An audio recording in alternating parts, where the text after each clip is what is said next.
Ayni kunda Chaunu bilan bog'liq soliq mojarosi paydo bo'ldi. Yaqinda Chaunu 200 milliard won, ya'ni 1 million 300 ming dollarga yaqin soliqni qayta to'lash haqida bildirishnoma oldi. Bu summa shu kungacha bo'lgan Koreya mashhurlari orasidagi soliq bilan bog'liq eng katta miqdor hisoblanadi. Muammoning asosiy masalasi nimada? Chaunu rasmiy ravishda o'z agentligiga ega bo'lsa ham, uning onasi nomiga alohida yuridik kompaniya ochilgan va u daromadni shu vaqtgacha shaxsiy agentligi orqali emas, onasi nomidagi shu yuridik kompaniya orqali olgan. Buning sababi esa juda oddiy.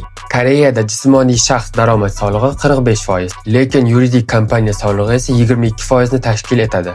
Aynan shu sababli Chaunu ham soliqni kamroq to'lash maqsadida shu yo'lni tutgan degan gumonlarga kelinyapti. Koreya soliq xizmati esa shunday deydi. Bu kompaniya, ya'ni Chaunu onasi nomidagi yuridik kompaniya real ravishda san'at ishlari bilan shug'ullanmagan va hech qanday xizmat ko'rsatmagan. Shuning uchun soliq xizmati Chaunu onasi nomidagi kompaniyani shunchaki qog'ozdagi kompaniya deb baholab, soliqni kamroq to'lash uchun qilingan hiyla deb ko'rmoqda. Chaunu tomon esa biz buni faol tarzda tushuntirib, o'zimizni himoyalaymiz degan fikrni bildirdi.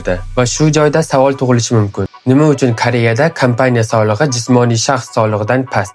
Chunki bu kompaniyalar uchun ijtimoiy majburiyat evaziga berilgan imtiyoz. Yuridik kompaniyalar soliqni kam to'lash evaziga ish o'rinlari yaratishadi, investitsiyalar qilishadi. Jamiyat va iqtisodiyotga katta hissa qo'shiladi. Lekin ko'plab mashhurlarning bir kishilik kompaniyalari bu majburiyatni bajarmasdan faqat soliqni kamaytirish maqsadida ishlatilmoqda. Shu sababli hozir ko'plab mashhurlarning bir kishilik kompaniyalari ko'plab bahs-munozaralarga sabab bo'lmoqda. Sizning fikringiz qanaqa?